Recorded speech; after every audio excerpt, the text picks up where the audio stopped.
Happy finally Friday. The second half of the Major League Baseball season can finally get going, and will do so tonight in Seattle. Mariners host the Houston Astros at T-Mobile Park. Coming up at 7:10 on Root Sports Northwest, Luis Castillo will go up against the Astros' Hunter Brown. Seattle's 52-46 and in first place in the American League West. Mariners have been atop the division since May 13th. That's 67 days of being in first place, and there have been some magical moments along the way. I think nobody wants to play a game against them. Line drive, right center field, ball game, Julio! Swinging a fly ball, deep to left field, a walk-off two-run home run for Mitch Garver. And it's robbery in Baltimore. Julio, the no-fly zone, brings it back. The middle, JP. Oh, yeah, make it work, yes! Beautifully done. Tyler Locklear with his first base hit, first RBI. The Mariners have a 2-1 lead here in the 7th. Here's the pitch to Cal. There it is right there. He crushes it, and the Mariners have gone home a winner. It's a base hit, Mitch Haniger, just like the old days. Lift shoots this deep out to left field. Number 1, the first home run in his big league career.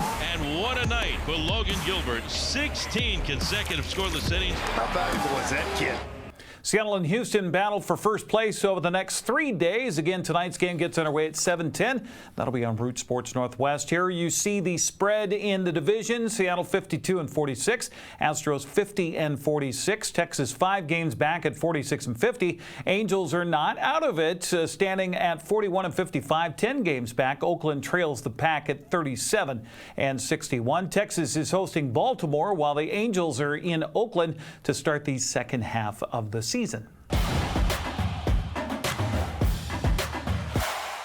The Wenatchee AppleSox host the Yakima Valley Pippins tonight in the first of 3 games at Paul Thomas Senior Stadium.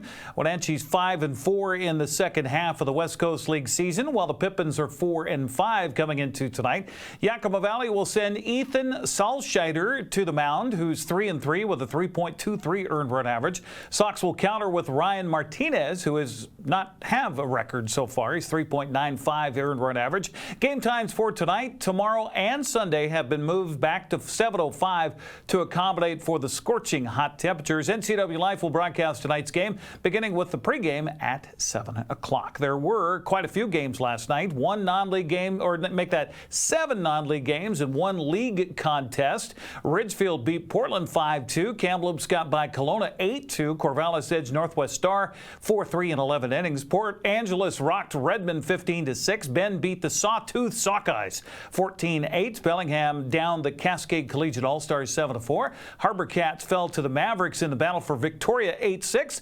The Selects topped the Night Owls in the battle for Nanaimo by a final of 5-3. The league has updated the standings in the North and South, starting with the South, or they make that starting with the North. Wenatchee tied with Bellingham and Port Angeles atop the division's second half standings, all with 5 and 4 marks.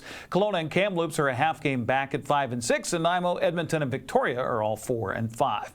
In the Ridgefield 10-0 in the second half South schedule so far. They lead Portland by a game and a half. Corvallis is 3.5 games back. However, the Knights already clinched a postseason berth by winning the first half title, along with your Wenatchee AppleSox. Well, as we mentioned yesterday, the Lake Wenatchee sockeye season will open Monday morning bright and early.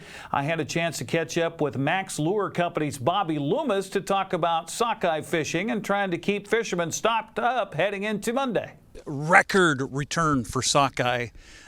In your world, that's a good thing, right? It's a real good thing. I don't have enough product to send everybody right now, unfortunately.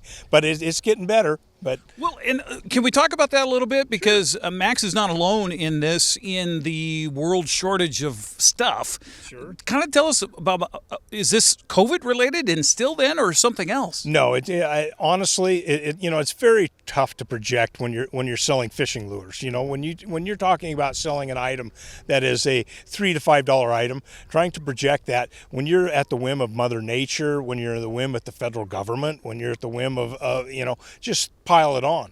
It's very tough to project. And, this year, sales are absolutely fantastic and going through the roof, and there's no reason why.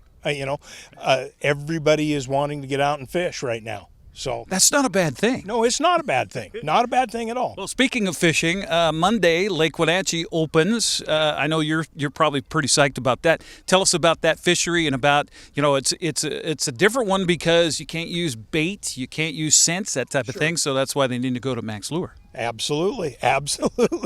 No, it's the fish up there at Lake Wenatchee. They're a little bit larger strain of fish than the Columbia River fish out here, and all of them come in at the same time, and the Wenatchee fish peel off and head up the Wenatchee, and the rest of the boys head up to Brewster. So it's a neat situation, but yes, you can't fish bait up there.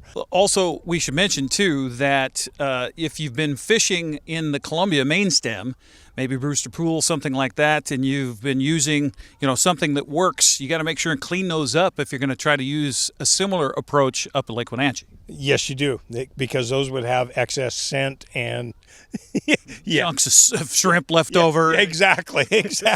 Might be a little bit of extra bait on there or something. But you talked about having enough gear. You need to tie up multiple that are the same so that if you find the fish are liking a certain blend, then you got to have more to go for it. Absolutely.